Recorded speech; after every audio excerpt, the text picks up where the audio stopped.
ਸ਼ਰਮਾ ਜੀ, ਖਬਰਾਂ ਦੀ ਸ਼ੁਰੂਆਤ ਕਰੀਏ ਪੰਜਾਬ ਤੋਂ। ਪੰਜਾਬ ਦੇ ਹਾਲਾਤਾਂ ਦਾ ਵੀ ਜ਼ਿਕਰ ਕਰਾਂਗੇ, ਗੱਲਬਾਤ ਸਾਰੇ ਪ੍ਰਕਰਨ ਬਾਰੇ ਵੀ ਕਰਾਂਗੇ।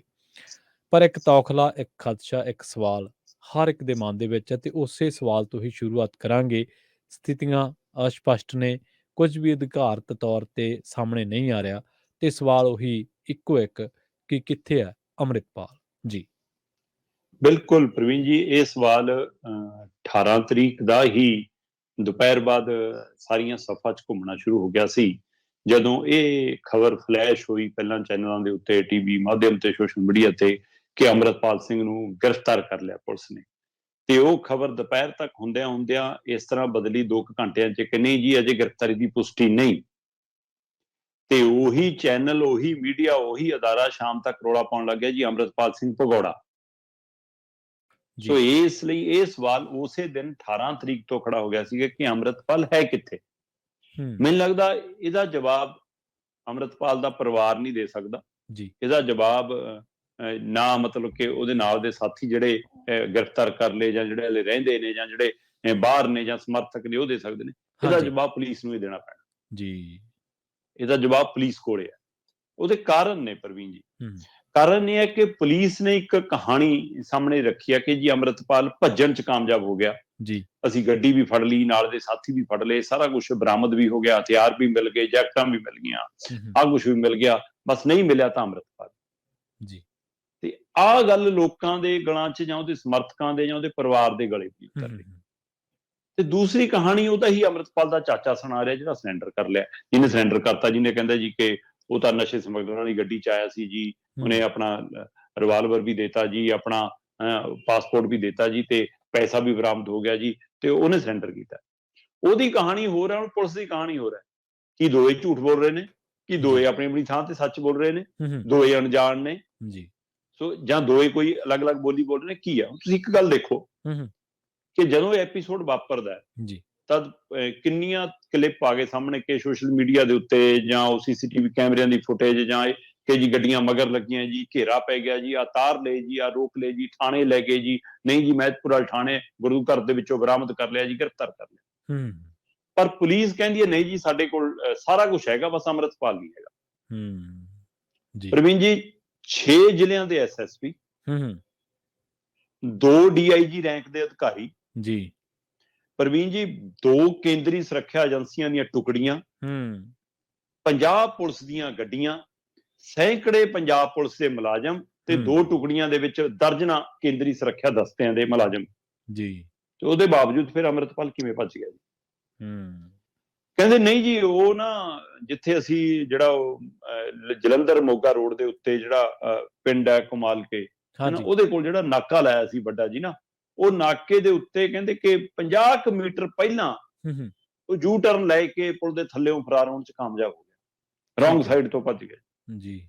ਮਤਲਬ ਪੁਲਿਸ ਨੇ ਵੱਡਾ ਨਾਕਾ ਲਾਇਆ ਜਿਹਦੇ ਵਿੱਚ ਆਪਾਂ ਗੱਲ ਕਰਕੇ ਨੇ ਕਿ 50 ਤਾਂ ਗੱਡੀਆਂ ਖੜੀਆਂ, ਤੁਹਾਡੇ ਕੋਲ ਇੰਨੇ ਮੁਲਾਜ਼ਮ, 2 ਪੰਜਾਬ ਮੁਲਾਜ਼ਮ ਵੀ, ਦੂਏ ਸੁਰੱਖਿਆ ਦਸਤੇ ਵੀ ਹੈ ਨਾ, 6 ਜ਼ਿਲ੍ਹਿਆਂ ਦੇ SSP ਵੀ, ਸਾਰਾ ਕੁਝ ਤੁਹਾਡੇ ਇੰਨਾ ਕੁਝ ਅੰਮ੍ਰਿਤਪਾਲ ਦੀ ਘੇਰਾਬੰਦੀ ਲਈ ਹੈ।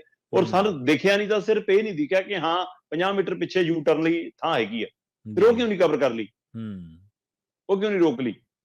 ਪ੍ਰਵੀਨ ਜੀ, ਨਾਕੇ ਲੱਗਦੇ ਆ ਸ਼ਰਾਬ ਵਾਲੇ, ਨਾਕੇ ਲੱਗਦੇ ਆ ਸਕੂਟਰ ਮੋਟਰਸਾਈਕਲ ਕਾਗਜ਼ ਚੈੱਕ ਕਰਨ ਵਾਲੇ। ਜਿਹੜੀ ਰੋਡ ਤੇ ਨਾਕਾ ਲੱਗਦਾ ਨਾ, ਉਹ ਤੋਂ ਕੁਝ ਮੀਟਰ ਪਿਛਾਂ ਹੀ ਪੁਲਿਸ ਦੀ ਇੱਕ ਜਿਪਸੀ ਖੜਾ ਦਿੱਤੀ ਜਾਂਦੀ ਹੈ ਜਾਂ 4 ਮੁਲਾਜ਼ਮ ਖੜਾਤੇ ਜਾਂਦੇ ਕਿ ਕੋਈ ਵਾਪਸ ਨਾ ਮੁੜ ਜਾਵੇ। ਬਿਲਕੁਲ ਇਦਾਂ ਹੀ ਹੁੰਦਾ। ਤੇ ਇੱਥੇ ਤੁਸੀਂ ਕਹਿੰਦੇ ਹੋ ਜੀ ਅਸੀਂ ISI ਦਾ ਏਜੰਟ ਫੜਨਾ ਸੀ, ਅਸੀਂ ਪੰਜਾਬ ਦੇ ਵਿੱਚ ਮਤਲਬ ਕਿ ਖਾਲਸਾ ਲਿਆ ਰਿਹਾ ਜਿਹੜਾ, ਉਹਨੂੰ ਫੜਨਾ ਸੀ। ਜੇਕਰ ਏਡੀ ਬੜੇ ਬੰਦੇ ਨੂੰ ਕਾਰਵਾਈ ਪਾਉਣੀ ਸੀ, ਫਿਰ ਆਹ ਯੂ ਟਰਨ ਵਾਲਾ ਥਾਂ ਕਿਵੇਂ ਖਾਲੀ ਛੱਡਤੀ ਤੁਸੀਂ? ਸੋ ਇਹ ਵੱਡਾ ਸਵਾਲ ਪੁਲਿਸ ਦੇ ਪਾਸੇ ਖੜਾ ਹੈ। ਫਿਰ ਦੂਸਰੇ ਪਾਸੇ ਆ ਜਾਓ। ਹੁਣ ਦੂਸਰੇ ਪਾਸੇ ਉਹਦਾ ਚਾਚਾ ਕਹਿੰਦਾ ਕਿ ਸਾਡੇ ਮਗਰ ਪੁਲਿਸ ਲੱਗ ਗਈ। ਠੀਕ ਹੈ।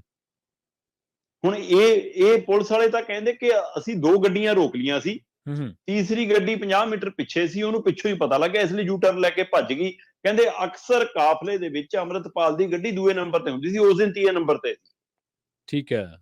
ਤਾਂ ਸਾਨੂੰ ਭੁਲੇਖਾ ਪੈ ਗਿਆ। ਪਰ ਉਹਦਾ ਅੰਮ੍ਰਿਤਪਾਲ ਦਾ ਚਾਚਾ ਕਹਿੰਦਾ ਸਾਡੇ ਮਗਰ ਪੁਲਿਸ ਲੱਗ ਗਈ, ਤੇ ਜਦੋਂ ਪੁਲਿਸ ਹਟੀ ਨਹੀਂ ਅਸੀਂ ਗੱਡੀ ਰੋਕ ਲਈ। ਕਹਿੰਦਾ ਉਹਦੇ ਕਹਿਣ ਦੇ ਹਿਸਾਬ ਨਾਲ, ਮੈਂ ਚਾਚਾ ਕਹਿੰਦਾ ਮੈਂ ਖੁਦ ਉਤਰ ਕੇ ਗਿਆ, ਮੈਂ ਜਾ ਕੇ ਅਧਿਕਾਰੀਆਂ ਨਾਲ ਗੱਲ ਕੀਤੀ ਕਿ ਭਾਈ ਕੀ ਮਾਮਲਾ, ਸਾਡਾ ਪਿੱਛਾ ਕੀ ਕਰ ਰਹੇ ਹੋ? ਕਹਿੰਦਾ ਅਧਿਕਾਰੀਆਂ ਨੇ ਕੋਈ ਸਪਸ਼ਟ ਨਹੀਂ ਜਵਾਬ ਦਿੱਤਾ। ਮੈਂ ਕਿਹਾ ਕਿ ਐਂ ਕਿਉਂ ਪਿੱਛਾ ਕਰ ਰਹੇ ਹੋ, ਦੱਸੋ ਕੀ ਗੱਲ ਹੈ, ਕੀ ਕਰਨਾ ਹੈ, ਦੱਸੋ, ਤੁਹਾਨੂੰ ਪਤਾ ਨਹੀਂ ਅਸੀਂ ਕਿੱਥੇ ਜਾ ਰਹੇ ਹਾਂ, ਕੀ ਹੈ? ਕਹਿੰਦਾ ਮੈਂ ਐਂ ਗੱਲਾਂ ਕਰਕੇ ਜਦ ਤੱਕ ਆਪਣੀ ਗੱਡੀ ਕੋਲ ਵਾਪਸ ਆਇਆ ਤਾਂ ਕਹਿੰਦਾ ਅੰਮ੍ਰਿਤਪਾਲ ਤੇ 2 ਦੇ ਸਿਕਿਉਰਿਟੀ ਗਾਰਡ ਗਾਇਬ ਸੀ। ਠੀਕ ਹੈ।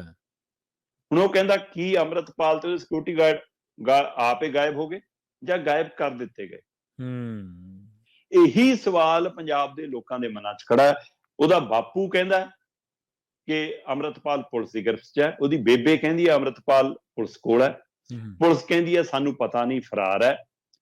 ਮੀਡੀਆ ਕਹਿੰਦਾ ਸਾਡਾ ਭਗੌੜਾ ਹੋ ਗਿਆ ਹੈ ਨਾ, ਤੇ ਉਹਦਾ ਚਾਚਾ ਕਹਿੰਦਾ ਕਿ ਮੈਂ ਜਦ ਤੱਕ ਗੱਡੀ 'ਚ ਮੁੜ ਕੇ ਆਇਆ 5 ਮਿੰਟ 'ਚ ਵਾਪਰਿਆ ਕਹਿੰਦਾ ਸਾਰਾ ਕੁਝ, ਤਾਂ ਉਹ ਗੱਡੀ 'ਚ ਨਹੀਂ ਸੀ। ਕਹਿੰਦਾ ਹੁਣ ਇਹ ਪੁਲਿਸ ਨੇ ਤਾਰ ਕੇ ਲੈ ਗਈ ਜਾਂ ਮਤਲਬ ਕਿ ਉਹ ਆਪਣੇ ਆਪ ਕਿਤੇ ਅਚਾਨਕ ਗਾਇਬ ਹੋ ਗਿਆ। ਹੁਣ ਪ੍ਰਵੀਨ ਜੀ, ਸਵਾਲ ਤਾਂ ਇਹੀ ਹੈ ਕਿ ਇੰਨੇ ਸਾਰੇ ਦੇ ਵਿੱਚ ਉਹ ਕਹਿੰਦੇ ਜੀ ਅਸੀਂ ਸਾਰੇ ਫੜ ਲਏ। ਪੁਲਿਸ ਨੇ ਪ੍ਰੈਸ ਕਾਨਫਰੰਸ ਕੀਤੀ ਹੈ ਬਕਾਇਦਾ ਜੀ ਕਿ ਅਸੀਂ 5 ਬੰਦੇ ਤਾਂ ਜੀ ਭੇਜਤੇ ਅਸਾਮ ਦੀ ਜੇਲ੍ਹ 'ਚ, ਠੀਕ ਹੈ, 4 ਪਹਿਲਾਂ ਭੇਜਤੇ ਸੀ, ਹੁਣ ਚਾਚਾ ਵੀ ਭੇਜਤਾ ਹੈ ਨਾ। ਨੈਸ਼ਨਲ ਇਨਵੈਸਟੀਗੇਸ਼ਨ ਏਜੰਸੀ ਇਹਦੇ ਵਿੱਚ ਇਨਵੋਲਵ ਹੋ ਗਈ ਹੈ, ਠੀਕ ਹੈ। NSA ਰਾਸ਼ਟਰੀ ਸੁਰੱਖਿਆ ਕਾਨੂੰਨ ਲਾ ਕੇ 5 ਬੰਦੇ ਭੇਜਤੇ ਅਸਾਮ, ਤੇ ਇੱਧਰ ਪੁਲਿਸ ਕਹਿੰਦੀ ਜੀ ਅਸੀਂ 6 FIR ਕਰਤੀਆਂ ਅੰਮ੍ਰਿਤਪਾਲ ਤੇ ਜਾਂ ਵਾਰਸ ਪੰਜਾਬ ਦੇ ਉੱਤੇ ਹੈ, ਤੇ 114 ਬੰਦੇ ਅਸੀਂ ਗ੍ਰਿਫਤਾਰ ਕਰ ਲਏ, 10 ਅਸੀਂ ਹਥਿਆਰ, 430 ਜਿੰਦਾ ਕਾਰਤੂਸ ਤੇ 4 ਗੱਡੀਆਂ ਅਸੀਂ ਬਰਾਮਦ ਕਰ ਲਈਆਂ, ਬਸ ਨਹੀਂ ਮਿਲਿਆ ਤਾਂ ਅੰਮ੍ਰਿਤਪਾਲ। ਠੀਕ ਹੈ। ਤੇ ਇਸ ਲਈ ਇਹਦਾ ਜਵਾਬ ਪੰਜਾਬ ਪੁਲਿਸ ਨੂੰ, ਪੰਜਾਬ ਪੁਲਿਸ ਦੇ ਅਧਿਕਾਰੀਆਂ ਨੂੰ ਹੀ ਦੇਣਾ ਪੈਣਾ। ਪੰਜਾਬ ਹਰਿਆਣਾ ਹਾਈ ਕੋਰਟ ਦੇ ਵਿੱਚ ਰਿਟ ਪੈ ਗਈ ਹੈ ਇਸ ਮਾਮਲੇ ਨੂੰ ਲੈ ਕੇ ਕਿ ਜੀ ਉਹਨੂੰ ਸੁਰੱਖਿਅਤ ਤੌਰ ਤੇ ਪੇਸ਼ ਕੀਤਾ ਜਾਵੇ, ਤੇ ਉਸ ਨੂੰ ਲੈ ਕੇ ਸਵਾਲ ਵੱਡਾ ਖੜਾ ਹੈ। ਕਿਉਂਕਿ ਪ੍ਰਵੀਨ ਜੀ, ਪੰਜਾਬ ਦਾ ਇਤਿਹਾਸ ਇਸ ਗੱਲ ਦਾ ਗਵਾਹੀ ਭਰਦਾ ਹੈ। ਸਵਾਲ ਇਹ ਅਦਾਲਤ 'ਚ, ਇਹ ਤੱਥ ਅਦਾਲਤ 'ਚ ਜਾ ਕੇ ਪੁਲਿਸ ਸਾਬਤ ਕਰੇ ਕਿ ਉਹ ISI ਦਾ ਏਜੰਟ ਸੀ ਜਾਂ ਨਹੀਂ। ਇਹ ਤੱਥ ਅਦਾਲਤ 'ਚ ਸਾਬਤ ਹੋਣੇ ਕਿ ਉਹਨੂੰ ਵਿਦੇਸ਼ਾਂ ਤੋਂ ਫੰਡਿੰਗ ਕੀ ਖਾਲਿਸਤਾਨ ਬਣਾਉਣ ਲਈ ਆ ਰਹੀ ਸੀ, ਕੀ ਵੱਖਰਾ ਰਾਜ ਬਣਾਉਣ ਲਈ ਆ ਰਹੀ ਸੀ, ਜਾਂ ਨਸ਼ਾ ਛਡਾਉਣ ਲਈ ਆ ਰਹੀ ਸੀ, ਹੈ ਨਾ, ਜਾਂ ਉਹ ਹਥਿਆਰ ਨਜਾਇਜ਼ ਖਰੀਦ ਰਿਹਾ ਸੀ, ਜਾਂ ਉਹਨੇ ਨਜਾਇਜ਼ ਭਰਤੀ ਕਰ ਲਈ ਸੀ। ਹੁਣ ਪੁਲਿਸ ਦੀ ਥਿਊਰੀ ਤੇ ਇਹ ਵੀ ਕਹਿੰਦੀ ਹੈ ਮਨੁੱਖੀ ਬੰਬ ਬਣਾ ਰਿਹਾ ਸੀ ਉਹ ਤਾਂ ਨਸ਼ਾ ਛਡਾਊ ਕੇਂਦਰਾਂ 'ਚ। ਸੋ ਇਸ ਲਈ ਇਹ ਸਾਰੇ ਤਾਂ ਤੱਥ ਅਦਾਲਤ 'ਚ ਆਉਣੇ, ਪਰ ਅਦਾਲਤ 'ਚ ਤਾਂ ਹੀ ਆਉਣੇ ਜੇ ਤੁਸੀਂ ਅੰਮ੍ਰਿਤਪਾਲ ਨੂੰ ਪੇਸ਼ ਕਰੋਗੇ ਤਾਂ ਬਿਲਕੁਲ ਸਹੀ, ਉਸ ਨੂੰ ਕਟਹਿਰੇ 'ਚ ਲਿਆਓਗੇ। ਪਰ ਪੰਜਾਬ ਦਾ ਪੁਰਾਣਾ ਇਤਿਹਾਸ ਦੱਸਦਾ ਹੈ ਕਿ ਇੱਥੇ ਖੇਤਾਂ 'ਚੋਂ ਮੁੱਛ-ਪੁੱਟ ਗੱਭਰੂ, ਖਾਸ ਕਰ ਜਿਨ੍ਹਾਂ ਦੀਆਂ ਅਜੇ ਮੁੱਛਾਂ ਵੀ ਨਹੀਂ ਪੁੰਗਰੀਆਂ, ਅਜੇ ਦਾੜੀ ਵੀ ਨਹੀਂ ਆਈ ਹੈ ਨਾ, ਉਹ ਵੀ ਖੇਤਾਂ ਤੋਂ ਮੁੜਦੇ, ਸਕੂਲਾਂ ਤੋਂ ਮੁੜਦੇ, ਕਾਲਜਾਂ ਤੋਂ ਮੁੜਦੇ ਹੈ ਨਾ, ਕਿਤੇ ਕੰਮਕਾਰ ਤੋਂ ਮੁੜਦੇ, ਘਰੇ ਹੀ ਨਹੀਂ ਆਪਣੇ।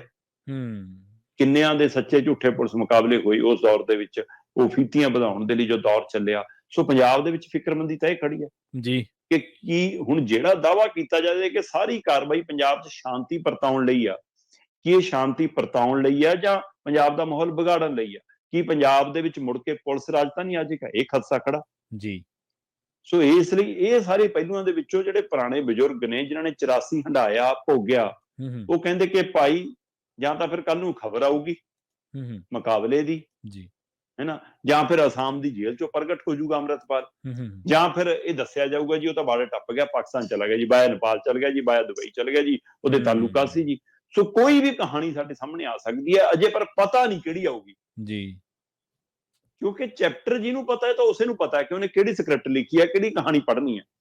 ਸੋ ਹੁਣ ਪੰਜਾਬ ਦੀ ਪੁਲਿਸ ਨੂੰ ਜਿੰਨਾ ਕੰਮ ਦਿੱਤਾ ਗਿਆ, ਉਹਨਾਂ ਨੇ ਉਸ ਤੋਂ ਅਗਲੇ ਕਦਮ ਦੇ ਤਹਿਤ ਪ੍ਰੈਸ ਕਾਨਫਰੰਸ ਕਰਕੇ ਦਾਅਵਾ ਕਰਤਾ ਕਿ ਅਸੀਂ ਆਹ ਕੁਝ ਬਰਾਮਦ ਕਰ ਲਿਆ, ਆਹ ਕਾਰਵਾਈ ਕਰਤੀ, FIR ਕਰਤੀ। ਪਰ ਪੁਲਿਸ ਦੀ ਕਹਾਣੀ ਤੇ ਚਾਚੇ ਦੀ ਕਹਾਣੀ ਤੇ ਉਹਦੇ ਮਾਪਿਆਂ ਦੀ ਕਹਾਣੀ, ਤਿੰਨਾਂ ਦੀ ਕਹਾਣੀ ਮੇਲ ਨਹੀਂ ਖਾਂਦੀ ਆਪਸ ਦੇ ਵਿੱਚ। ਤਿੰਨਾਂ ਦੀ ਆਪੋ ਆਪਣੀ ਸਟੋਰੀ, ਆਪੋ ਆਪਣਾ ਐਪੀਸੋਡ ਆ। ਸੋ ਇਹ ਸਾਰੇ ਦੇ ਵਿੱਚ ਉਹ ਸਵਾਲ ਜਿਉਂ ਦਾ ਤਿਉਂ ਬਰਕਰਾਰ ਹੈ ਕਿ ਅੰਮ੍ਰਿਤਪਾਲ ਕਿੱਥੇ ਹੈ। ਜੀ,